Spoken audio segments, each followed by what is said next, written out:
Esto es Comadre, un podcast a favor y en contra de la maternidad. Quiero ser sincera, no quiero. En este episodio vamos a hablar del dinero y la madre. Dinero y la madre. Hola, mi nombre es Trinidad Ledesma, soy madre de mellizos Dorotea y Nicanor, soy economista y trabajo en temas relacionados a desarrollo social y económico. Bueno, cuando pienso en maternidad y dinero, me lleva a la mujer y el dinero y al hecho que las mujeres ganamos menos que los hombres. Según la ONU, la mujer tiene ingresos promedios que son casi la mitad que los hombres.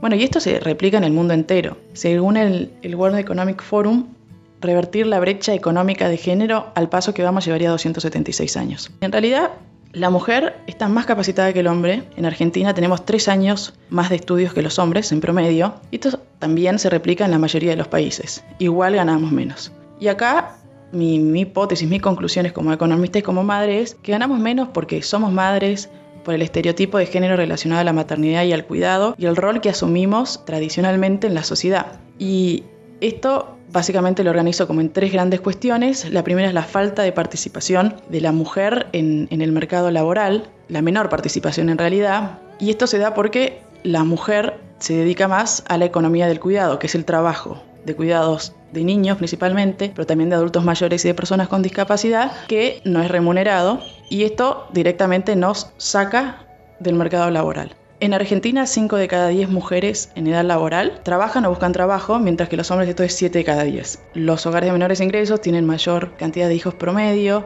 hay mayor proporción de hogares monoparentales que en general están liderados por mujeres, y mayor tasa de embarazo adolescente. Esto, con la falta de cobertura de maternales y de jardines iniciales, la imposibilidad de poder pagar, poner red de cuidados, hace que sea imposible insertarse en el mercado laboral. El segundo sería, estas 5 de cada 10 mujeres que sí podemos trabajar o buscar trabajo, digamos, estamos insertas en el mercado laboral remunerado, ¿qué tipo de ocupaciones tenemos? Las mujeres venimos creciendo en nuestra carrera profesional a una tasa hasta más alta que los hombres, y cuando nace nuestro primer hijo nos retiramos y asumimos trabajos más precarios. ¿Qué serían más precarios? O informables o independientes o part-time, que nos permiten congeniar con todas las tareas que vienen con la llegada de los hijos. Y el tercer punto está más relacionado a los estereotipos y tiene que ver con el tipo de profesiones que elegimos las mujeres. Las mujeres también, ¿no? Por nuestro rol de cuidado, estamos más sobrerepresentadas en profesiones que tienen que ver con el cuidado, como enfermería, como cuidadores de niños, como maestras jardineras, como docencia, etc. Estamos subrepresentadas, hay poca participación de la mujer en estas profesiones, en las más duras, como ingenierías y las carreras tecnológicas, que justamente son los sectores que tienen mayor remuneración, son mejores pagos. Con lo cual, estas 3 cosas, la falta de participación, las ocupaciones más precarias y las profesiones que tienen menores ingresos, hacen que claramente nosotros ganemos menos que los hombres. Quiero poder decirte todo lo que pienso. Hola, Hola, ¿cómo estamos? muy bien. Otra vez grabando el episodio número 15 de la segunda temporada de Comadre. Que en Instagram nos encuentran como @comadrepodcast. Y si les gustan nuestros episodios, tendrían que apretar seguirnos en Apple Podcast o Spotify o como sea que hayan llegado a nosotras para poder enterarse de los nuevos que lancemos. Claro. Y también, ya que estamos, podemos presentarnos nosotras. Yo soy Maki y me encuentran en Instagram como @MakiAlvarezT. Y yo soy Victoria Viola, aunque mucha gente me dice Violeta, no, soy Victoria Viola. Y me encuentran en Instagram como B de Viola. Muy bien. Y si quieren coproducir el episodio con nosotras, pueden aportar un cafecito a través de la plataforma financiera llamada Cafecito y también a través de GoFundMe, que es una plataforma para el extranjero. Es un hit el tema de los cafecitos. Venimos produciendo todos los últimos episodios de esa manera, así que muchas gracias a nuestras y nuestros oyentes. Bueno, ¿de qué vamos a hablar hoy? Hoy vamos a hablar de el dinero y la madre, que es un tema que toca muchos timbres seguramente a todas las personas que nos estén escuchando, porque a quién no le toca un timbre el dinero, ¿no? Ay, Dios mío, el dinero, qué tema. A mí, tengo que confesar desde ahora que vamos a arrancar el episodio que estoy en pelotas y corriendo en relación al dinero, así que Voy a aprender a vivo. Es que no sé si hay mucho que aprender. Vamos un poco a analizar lo que pasa con las mujeres cuando se convierten en madre en relación a su economía y a la economía familiar y al trabajo. Pero bueno, podemos contar un poco cómo fue que nosotras nos vinculábamos con el dinero y cómo cambió ese vínculo post-maternidad. ¿Qué te parece? Bueno, me parece una buena forma de empezar. Me gusta que para abrir el episodio haya participado Trini Ledesma. Trini es amiga mía, es economista, es muy genia y nos aportó un poco de los datos duros, ¿verdad? De lo que significa maternar viviendo en un sistema capitalista. O sea que si una es medio desorganizada con la guita y no tiene muchos privilegios, medio como que el sistema te empuja al abismo, ¿verdad? Y lo que pasa ahí es que como las mujeres la tienen bastante mal, digamos, a la economía por el hecho de ser mujeres, básicamente, lo que pasa es que nos empujan a la pobreza. Entonces hay un montón de mujeres que se encuentran en esta problemática llamada feminización de la pobreza, y es que si tenés bajos recursos y tenés hijos, que por lo general son la gente con menos recursos es la que más hijos tiene, son las mujeres las que se hacen cargo de esos hijos y del trabajo doméstico, con lo cual no pueden ingresar al mercado laboral, tienen muchísimas menos oportunidades y caen en la pobreza. Entonces, nada, es un dato que me parece que hay que tener en cuenta. Es que, bueno, básicamente el sistema de cuidado, que lo venimos diciendo en todos los episodios, cae sobre las mujeres y es algo que está o no remunerado o sumergido porque está en negro. Y digo, bueno, ¿cuándo se van a piolar las personas que piensan las políticas públicas? Porque ese dinero básicamente se derramaría sobre la economía y daría más flexibilidad y más posibilidad de gasto y de que se active la rueda económica a las mujeres. Pero bueno, volviendo a cómo nos vinculamos nosotras con el dinero, yo arranqué bien, o sea, en algún momento algo falló. ¿Qué pasó? Bueno, yo, o sea, desde más o menos una temprana edad, por decirlo de alguna manera, mis papás decidieron darme lo que se conoce como mensualidad, que es como una plata por mes, para que yo administre en mis cosas. Y yo era bastante exitosa administrando mi propia plata. De hecho, hay veces que hasta ahorraba. O sea, podía comprarme cosas, hacer un par de planes y hasta ahorrar plata, por supuesto viviendo con ellos y que todo lo educativo no entraba dentro de lo que era la mensualidad. Después conseguí un laburo donde me iba bastante bien. Ahí la rueda financiera se empezó a complicar porque yo laburé mucho tiempo en producción audiovisual y es un laburo que tiene temporadas.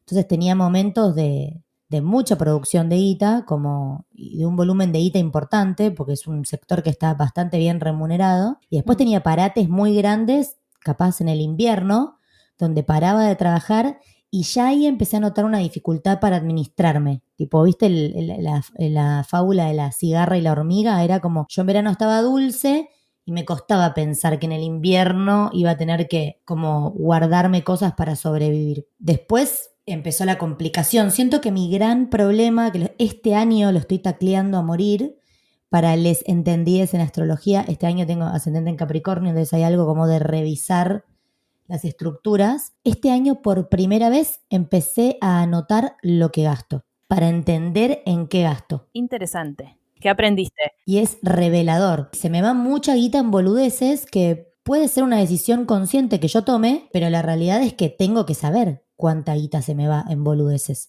O sea, yo siempre, no sé, me tiento y me compro un cafecito. Y Sí. un día, escuchando a Mujer Financiera, que me compré su primer curso y lo recomiendo mucho, ella decía, bueno, si vos querés tomarte todos los días un cafecito, tómatelo, pero entendé que esos cafecitos cotidianos terminan siendo este volumen de guita en dólares a fin de año. Claro. Y decidí si vos querés que se te vayan cafecitos o preferís ahorrarlo. Entonces estoy en esa etapa, en la de anotar lo que gasto, porque hay una fuga que nunca termino de entender a qué se debe. Y bueno, y acá volvemos a lo que nos convoca, que es la maternidad, y es que nuestro gasto fijo como familia, con la llegada de Florentino, se triplicó. Por supuesto, hay 1000 formas de maternar. Yo vengo de una familia súper privilegiada, entonces hay cosas que he decidido y he elegido hacer, que bueno, soy víctima y a la vez tipo Sí. selectora de esas opciones. Entonces Florentino va a un colegio privado, bilingüe, de educación alternativa.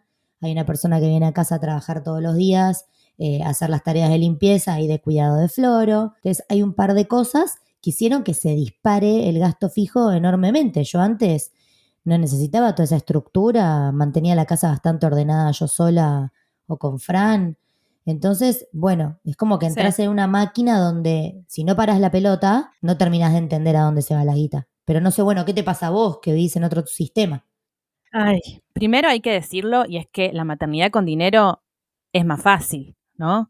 Obviamente. Claramente, si contás con los medios para poder contratar a alguien que te ayude con la limpieza de tu casa o con el cuidado de tus hijos o actividades extracurriculares, o sea, un montón de cosas que determinan un estilo de vida o una calidad de vida, si querés, pero también hay una realidad, y es que cuando las mujeres nos convertimos en madre, por lo general empezamos a reducir nuestro ingreso. ¿Por qué? ¿Qué pasa? Muchas mujeres empiezan a trabajar part-time o empiezan a pedir flexibilidad en el trabajo, empiezan a trabajar menos horas o deciden renunciar por ahí y dedicarse durante unos años a la crianza de sus hijos y después por ahí iniciar un emprendimiento. Y bueno, entonces económicamente, por lo general, la situación para las mujeres madres cambia.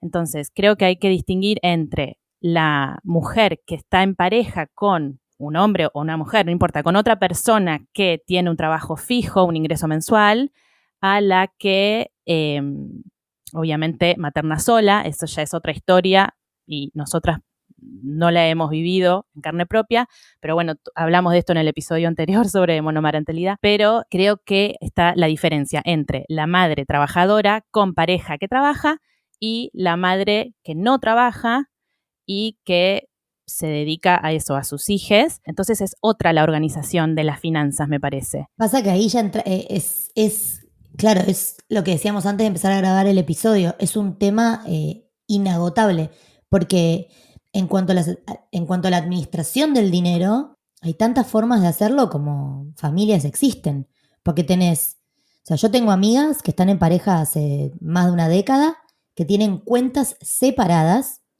ponen en común los gastos que son en común, luz, gas, teléfono, casa, educación, si es que mandan a sus hijos a un colegio, a sus hijas a un colegio privado, y el resto cada uno tiene su plata para hacer lo que quiere, que es hacia lo que estoy yo tratando de migrar en mi modelo de familia ahora. Después tenés mi modelo de familia, que es todos una bolsa común de donde se saca, que con el diario del lunes siento que puede colaborar como asperezas o a situaciones, capaz en otras familias no pasa, pero como que nosotros nos dimos cuenta que es mucho más justo para nuestro modelo y para que yo me empiece también a hacer cargo de lo que ingreso y de mi capacidad productiva, decir, bueno, todo lo que es en común lo pagamos juntos y lo demás, cada uno tiene su plata y vemos también hasta dónde da, porque a mí me pasa que tengo un vínculo muy infantil con el dinero. Y hay momentos en los que se me salta la cadena y no reparo en si me da o no me da, Sí. y hago lo que tengo ganas de hacer. Entonces hay un lugar donde necesito empezar a trazar límites, porque no soy yo sola. O sea, y porque hay gastos fijos que con un IGE se disparan. En cuanto a la organización, hay un montón de organizaciones. De hecho, en la encuesta lo vimos. Las amas de casa, bueno, ¿qué hacen? Reciben una plata por mes, administran la plata de toda la familia. Es como... Sí, bueno, yo ahora voy a contar mi relación con el dinero, pero tengo una amiga que se dedica a criar a sus 2 hijos y le pregunté, ¿cómo es la organización? ¿Cómo es? ¿Cómo te sentás a hablar con tu pareja de esto? Y me dijo, la verdad que es un tema bastante incómodo, yo me ocupo de pagar las cuentas, entonces me siento y le pido la plata que necesito, pocas veces me doy un gusto y me compro algo para mí, porque culpa, pero me dijo, elijo la incomodidad de este tema del dinero con mi pareja antes que tener un trabajo formal de 9 a 5 que no me llene el alma y que me aburra. Entonces, claro, también está la decisión personal, ¿no? De cada una. Es que todo es súper respetable. Lo que a mí ya tipo me prende una alarma y no me cabe nada es esta idea de un chabón controlándote las finanzas y haciéndote sentir culpable, porque como siempre decimos, la madre que se queda en casa con sus hijos está dando su tiempo a algo que no representa dinero. Entonces, si yo me voy a quedar en casa con mis hijos, con nuestros hijos, cuidándolos y criándolos, bueno, que circule la guita, cash flow, ¿entendés?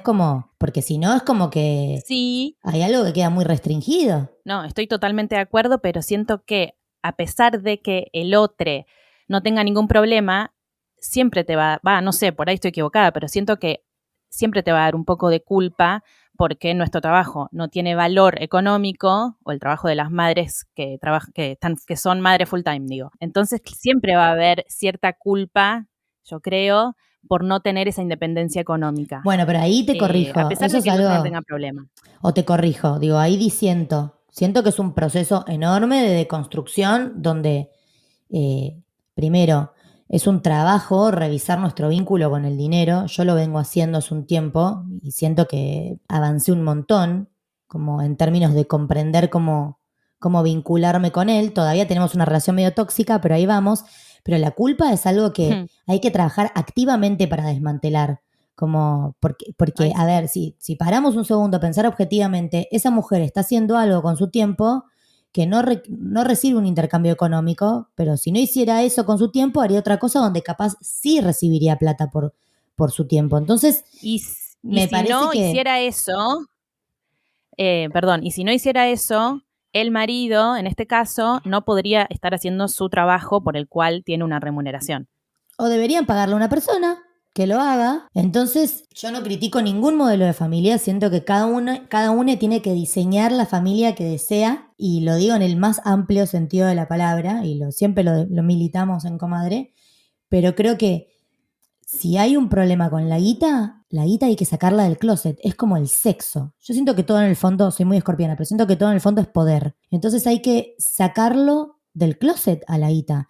Si hay culpa vinculada a la guita, hay que ver de dónde viene esa culpa, porque seguramente la mamaste, o sea, sin echarle la culpa a nuestras madres, digo, mamar en el sentido de en tu familia algo sucede, Sí. y si no te dedicas a cambiar tu forma de vincularte con el dinero, va a ser una relación tóxica de por vida. Pero bueno, contame vos qué onda, cómo te vinculas con eso. Sí, estoy de acuerdo. Hay que empezar a normalizar al dinero y hablar de esto porque es esencial. O sea, lo usamos todos los días de nuestras vidas. Vivimos en un sistema capitalista y lo necesitamos. No, y perdón, y una cosa más te quiero decir. Las mujeres tenemos un re problema para hablar del dinero. O sea, por ejemplo, a mí me ha pasado, yo soy directora creativa asociada en un estudio de creatividad, y en un momento estaba viendo si lo que yo estaba ganando estaba bien para el mercado o no, porque como es una empresa que yo misma creé con una socia, no terminaba de saberlo. Y empecé a hablar con compañeras mías de facultad que tienen una trayectoria más o menos similar a la mía para ver cuánta plata ganaban. Y el prurito y la incomodidad de poder hablar de guita era desorbitado. Yo digo, no sé si a los varones les pasa lo mismo. Entonces, si las mujeres no empezamos a ocupar esos espacios de poder hablar del dinero, como de decir que lo deseamos y que lo queremos ganar, como hay un lugar donde no nos va a correr nadie de ahí si no nos corremos nosotras. Pero bueno, quiero saber vos qué te pasa con eso. Sí.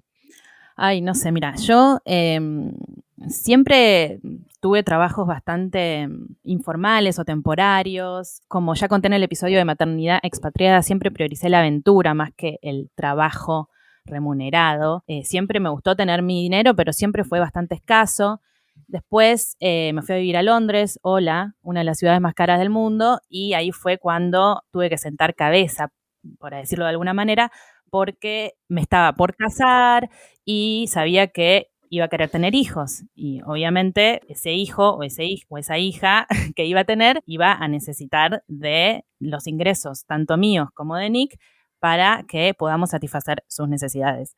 Entonces, nada, fue como, ok, tengo que buscar un trabajo formal y tener un ingreso mensual porque otra no me quedaba. No sé, me pareció que tenía que ir por ese camino y bueno, por suerte conseguí un trabajo que empezó siendo freelance y después se convirtió en relación de dependencia. Cuando fue freelance hubo una etapa en la que no cobré dinero, que fue después de que naciera Atticus, mi primer hijo, y me acuerdo que esos meses, la verdad que la pasé bastante mal porque Nick lo que hacía era transferirme un poco de plata para tener yo para moverme con el bebé y me daba culpa hasta comprarme una Coca Light, ¿entendés? Entonces dije, no, yo tengo que resolver esto y sentirme yo como tranquila con que estoy aportando dinero al hogar. Y finalmente, por suerte, conseguí que me dieran un contrato permanente. A mí la verdad que me sirvió durante todos estos años, estos últimos 5 o 6 años, me sirvió a nivel psicológico tener ese ingreso mensual y obviamente económico también, porque yo sé que me encargo de pagar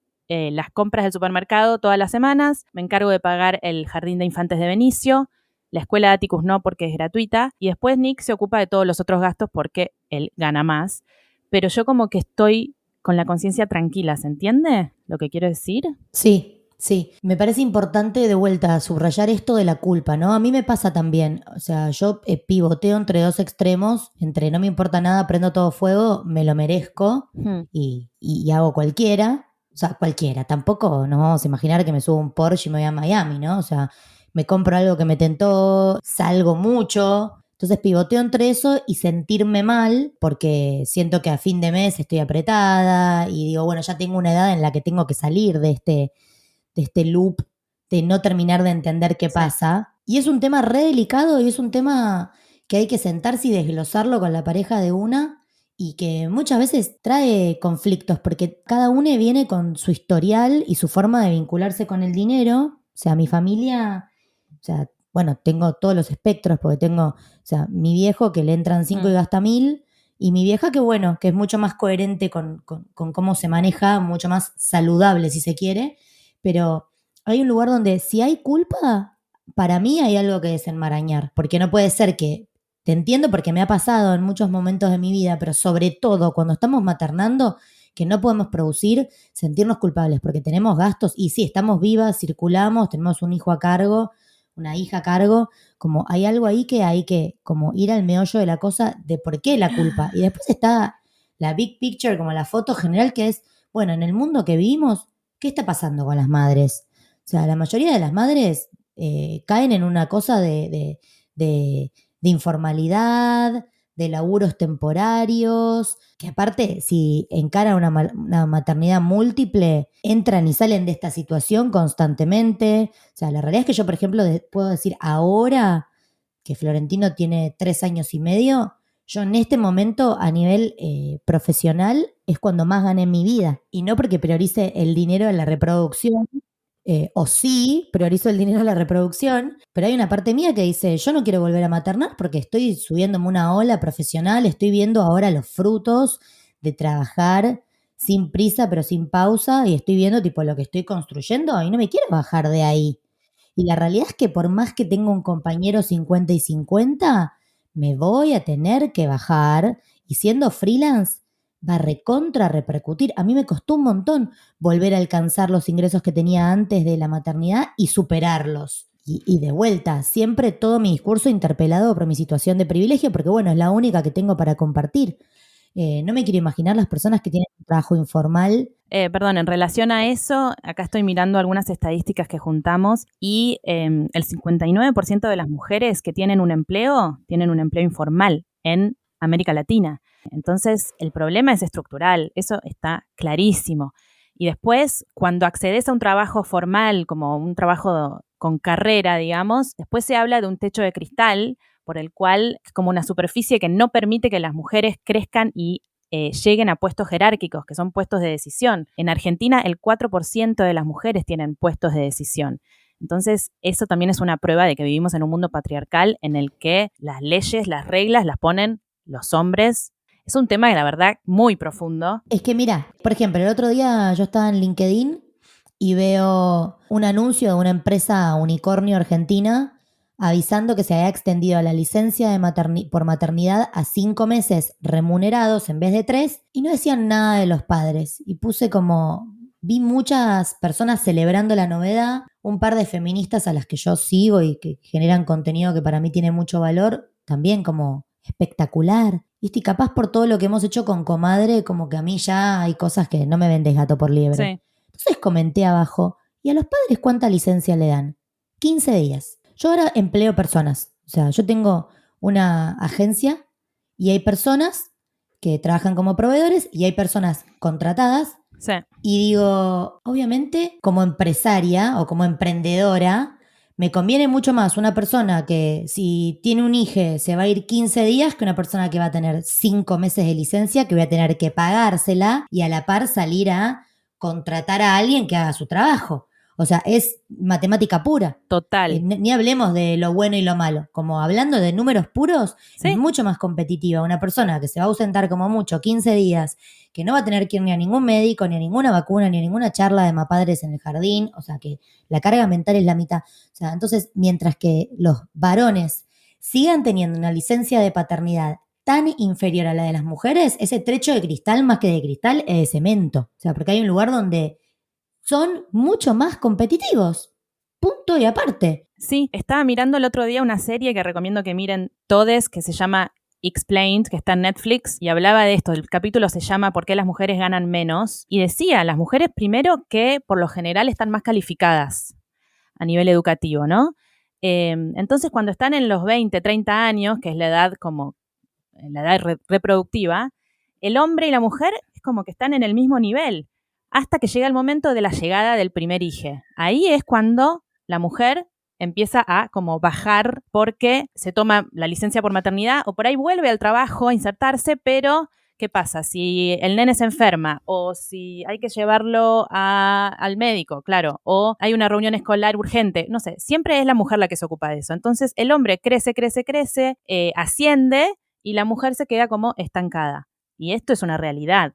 Y entonces el factor acá que causa el problema es la maternidad. Pero obviamente el sistema es el que causa el problema, no la maternidad. En eso estamos de acuerdo, ¿no? Exactamente, vos ves que los países nórdicos, por ejemplo, donde la tasa de reproducción está cayendo abismalmente, empiezan a pensar políticas porque básicamente desaparecen del planeta, y ahí empiezas a ver cómo se bombean políticas estatales que colaboran a la reproducción, y lo primero que hacen es favorecer a que la madre pueda volverse a parar en sus dos piernas, sin hablar de lo que decíamos al comienzo del episodio, que es el derrame de dinero que implica que esas mujeres generen e ingresen más plata. Y hay una realidad, y es que los datos del Banco Mundial del 2020 dicen que el 46% de la población en Latinoamérica no tiene conocimientos básicos de finanzas personales y solo el 51% tiene acceso a una cuenta bancaria. De ese 51%, solo el 11% ahorra. Estos datos son verdaderos, o sea, esto sucede en Latinoamérica. Estamos en desventaja total. La brecha salarial en Argentina, la última vez que chequeé, creo que era del 27%. ¿Y qué pasa también con los ingresos, la canasta básica en relación a como el sueldo mínimo? ¿Cómo que decís? Bueno, hacemos agua, digamos, a nivel estatal, porque una canasta básica alimentaria familiar en Argentina para 4 integrantes es de 68.000 y pico de pesos, según un informe del INDEC de ahora, de agosto del 2021. Pero el ingreso promedio en Argentina es de 19.900 pesos. Entonces, aunque haya 2 ingresos en esa familia, no cubrís las necesidades básicas. Entonces, no llegás. No llegas. ¿Cómo haces? Y cuando vos empezás a ver un poco las disciplinas y las distintas carreras que se tienen, cuáles carreras son más remuneradas, por supuesto en el caso de que puedas tener el privilegio de acceder a estudiar una carrera, ¿no? Cuando vos empezás a ver todo eso, te das cuenta que las carreras más remuneradas misteriosamente son seleccionadas por varones, mientras que las carreras blandas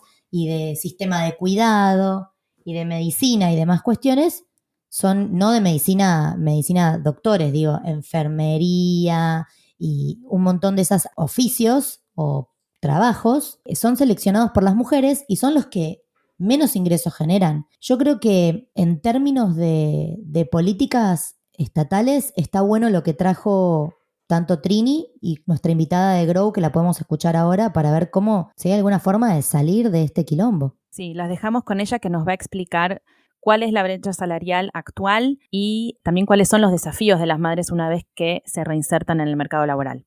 Hola, mi nombre es Georgina Estico, soy directora y cofundadora de Grow Género y Trabajo y de formación ingeniera informática. Lo cuento porque por ahí es parte de la historia. Tengo 2 hijas, una de 11 años y otra de 8. En relación a la brecha salarial en la Argentina, bueno, estos años está oscilando entre un 21 y 27% dependiendo de la industria y dependiendo también digamos, del rango jerárquico de las mujeres.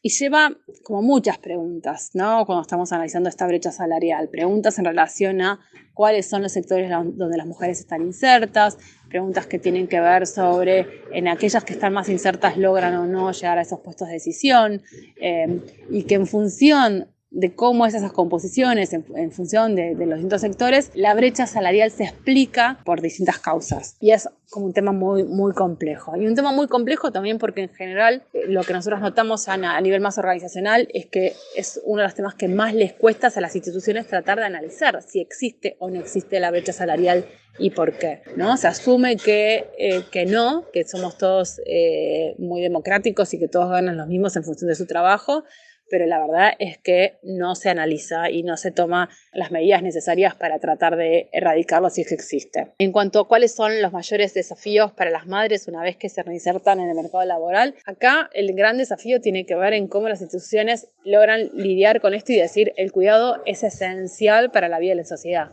¿no?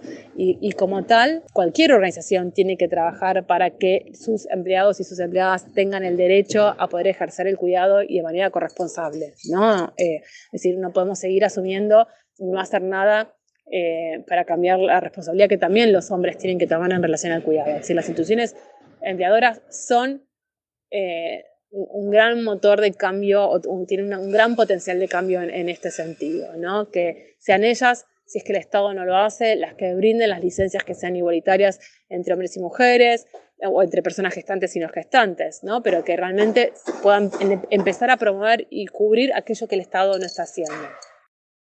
Y después también asumir que el cuidado no tiene que ver solamente con los niños, es decir, ahí también un gran déficit en pensar que solamente los niños y las niñas son los que requieren cuidado. ¿Qué pasa con los adultos mayores que tenemos cerca? ¿Qué pasa con familiares? Porque si no sabemos cómo son esas composiciones familiares y quizás uno es responsable de un tío o una tía, o de sus abuelos, es decir, siempre hay alguien cerca que requiere ser cuidado, y que eso en general también en los espacios de trabajo no son tenidos en cuenta, ¿no? Se considera la familia simplemente al hecho de tener o no tener hijos. Bueno, ahí vemos que en realidad hay muy poca gente, o sea, mira lo que digo, es una bestialidad capaz, pero siento que hay poco esfuerzo y poco capital humano invirtiendo tiempo en resolver este problema. O sea, de vuelta, lo que decimos siempre, si la sociedad estuviera orientada más hacia la vida y menos hacia la violencia, hacia la guerra, hacia la producción, posiblemente estos problemas seguirían existiendo, pero no en la dimensión en la que existen. ¿Cómo puede ser que con tanta gente tan talentosa no podamos encontrarle soluciones a corto, mediano y largo plazo? Porque esto en realidad es algo que tenés que planificar de acá a 50 años mínimo para poder darlo vuelta, como para poder empezar a resolver esto. El tema es que es complicado resolverlo cuando la cumbre política estatal en Argentina tiene muy poca representación de las mujeres. No, el otro día había un posteo que casi me muero. Hay más ministros que se llaman Juan que mujeres ministras. Entonces, ¿cómo resolvemos los problemas de raíz? ¿Entendés? Si no hay posiciones de liderazgo, si hay pocas mujeres en esas posiciones de liderazgo, es imposible. Es como que son voces que no se escuchan. El otro día lo discutía con un amigo que me decía, a mí no me importa el género que tengan mientras que sean serios, y es como, no, sí importa, porque el aporte que vos le pones a tu cotidianeidad y a tu vida y tu forma de ver las cosas es muy distinto de la forma y el aporte que le pone tu mujer y el aporte que puede hacer una persona transgénero o el aporte que puede hacer una travesti. O sea, cada uno desde su historia y desde su vida y desde sus necesidades le aporta color, matices, problemas y necesidades de soluciones a las problemáticas. Entonces, sí, sin representatividad es muy, muy difícil lograrlo. No, es muy loco que cuando empezó la pandemia el año pasado, habían transcurrido unos meses ya y salían informes y noticias en los medios de comunicación diciendo que los países que mejor habían manejado la pandemia eran los que estaban liderados por mujeres. No sé si te acordás de ese artículo. Sí, me acuerdo.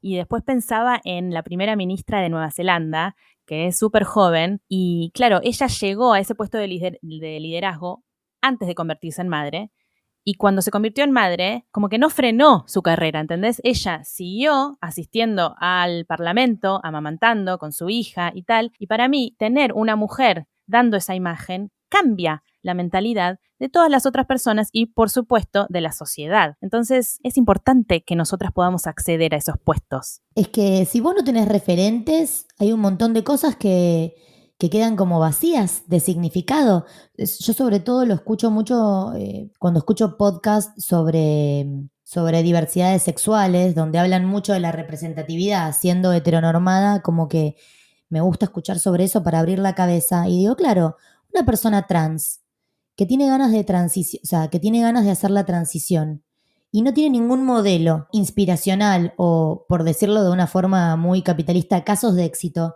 es como que navega a ciegas. Bueno, para todas las realidades, todas las secciones, los géneros, te das cuenta de lo importante que es tener personas que nos representen y que las cosas las atraviesen de una manera similar, por lo menos. Por eso yo siento que está buenísimo cuando un congreso es mucho más diverso, sin mayorías, porque lo que se abre es a un debate con mucha mayor representatividad. Pero yendo hacia el área más del ámbito de lo privado, yo creo que, no quiero sonar como tarea para el hogar, pero creo que es importante que las mujeres, las madres sobre todo, empecemos a habitar nuestro deseo de una forma mucho más irreverente. Y cuando yo hablo de deseo, no hablo solo de deseo sexual, hablo de el sentirnos merecedoras de dinero, de éxito, el sentir ambición, el sentir las ganas de crecer. Siento que hay que darle lugar a ese pulso vital, porque a veces quedamos atrapadas en el arquetipo de la madre casta. La madre no habla de dinero, la madre no desea dinero, la madre no desea sexo, la madre materna. Entonces hay un lugar donde si nosotras no pujamos por también conquistar determinados espacios,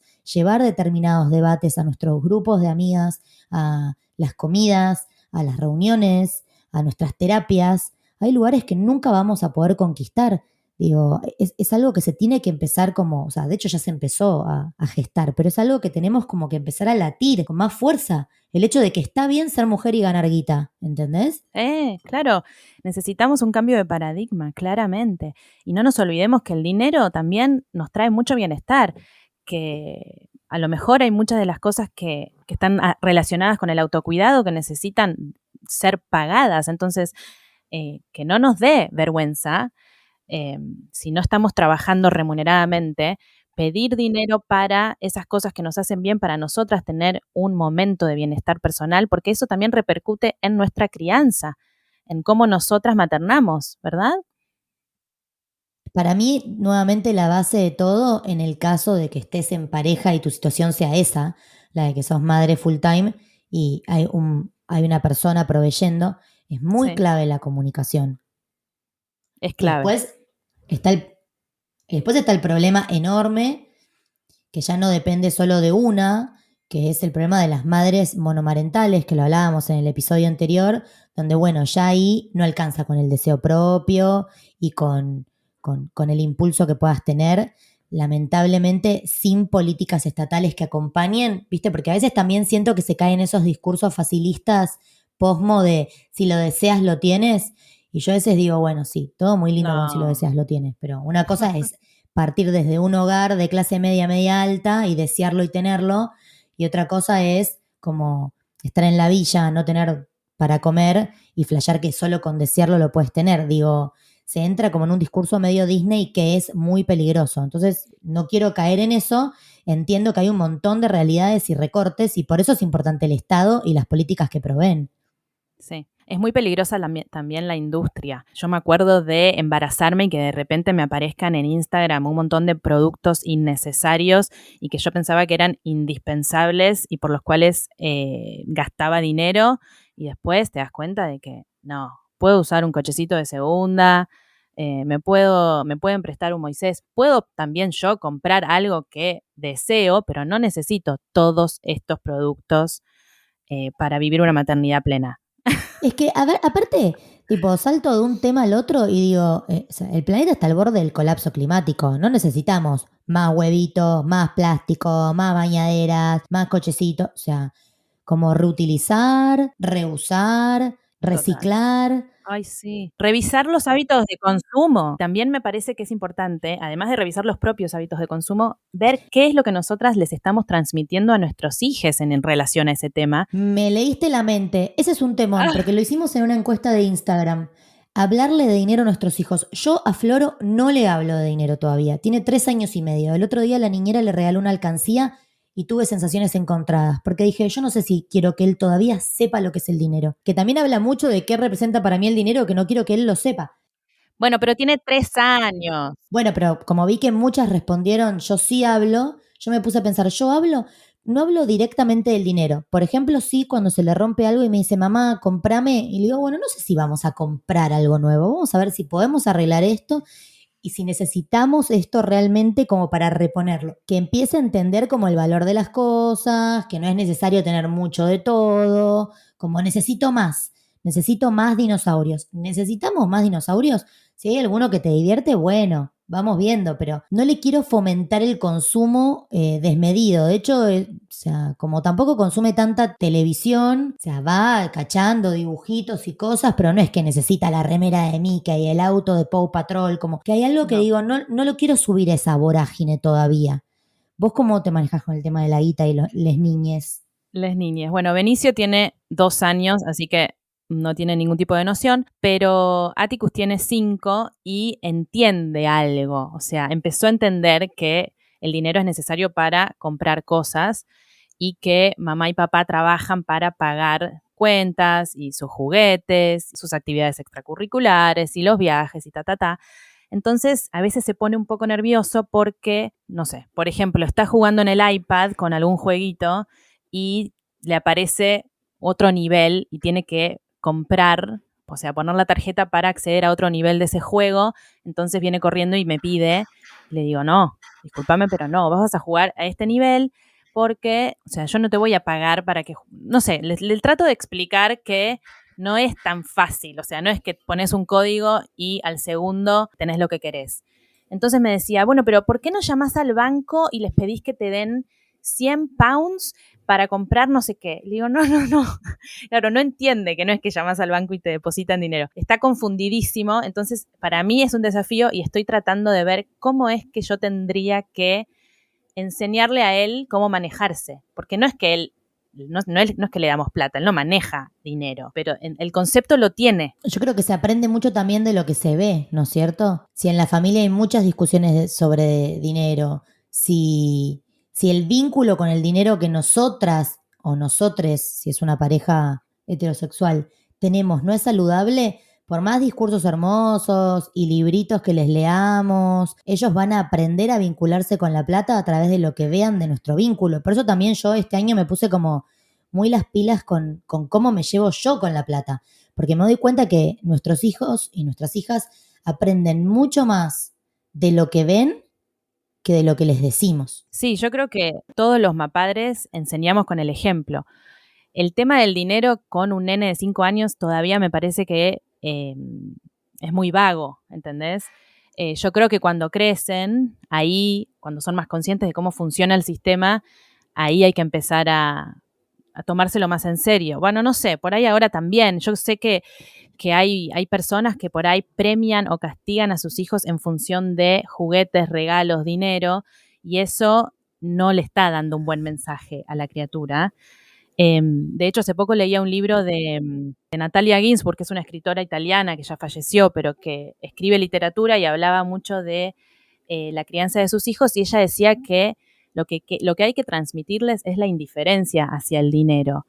Y me pareció un buen consejo, la verdad. Como darles el dinero y que ellos lo gasten y dispongan de él, pero sin tanto preámbulo. Como que no le tengan tanto respeto. Me pareció interesante. Me parece interesante el concepto.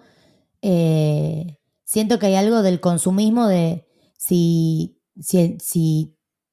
todo lo que quiere se lo das en el momento, como obviamente no estoy diciendo que hay que como restringirlos o adoctrinarlos o llevar una vida ascética, pero digo, si un niño cada vez que entra a una juguetería se puede agarrar lo que se le canta de la pindonga sin entender que detrás de eso hay un valor, siento que hay algo que después es difícil de transmitir de otra manera, pero repito, como cuando empezó el episodio, es como un tema en el que tengo que indagar primero yo misma. Tengo la confianza de que si yo sano mi vínculo con el dinero y tengo una forma más responsable de vincularme con él, voy a poder transmitirle eso a Florentino desde un lugar mucho más lógico, ¿no? Pero bueno, en cuanto a libros y cositas, ¿qué tenés para recomendarnos? Estuve viendo material literario y encontré este libro de Natalia Ginzburg específico que se llama Las pequeñas virtudes y que tiene varios ensayos, entre ellos este que habla sobre la crianza y cómo vincularnos o cómo transmitir el concepto dinero a nuestros hijos,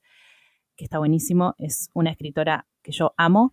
Después el libro A mí no me iba a pasar, de Laura Freixas, que es una escritora catalana que siempre recomiendo. Ella se encuentra en un momento de su vida como ama de casa, básicamente, después de 15 años de haber tenido como una vida profesional y bueno, y se da cuenta de que lo que le faltaba no era dinero, sino autonomía. Y escribe como este libro en retrospectiva, hablando de cómo ella vivió todos esos años y cómo se le cayó la ficha.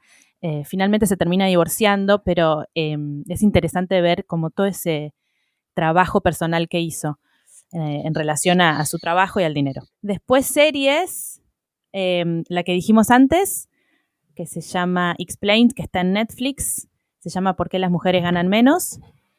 Después me parece interesante la serie Ozark, que no sé si la viste. Oh, es una bomba. ¿La ubicás? Sí. Que hay una madre ahí que se transforma por el dinero. Es un dinero sucio, digamos, pero es muy bueno el personaje de esa madre. Es increíble. Es que para mí el dinero es poder, hay algo ahí. Claro que el dinero es poder. Por eso no sé, por eso estamos haciendo este episodio, para entender un poco más, ¿no? En profundidad por qué es que sucede eso. Después, películas. Encontré 3.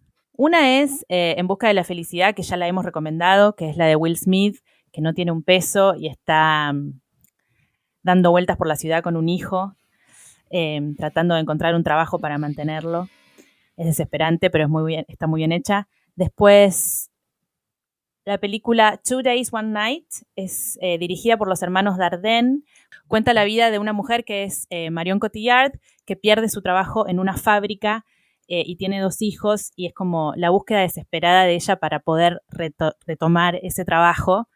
Es muy interesante cómo está filmada. Y por último, la película Worth, que salió hace poco en Netflix y cuenta cómo es que el gobierno estadounidense establece un plan de subsidios para las personas que perdieron a familiares en el atentado de las Torres Gemelas.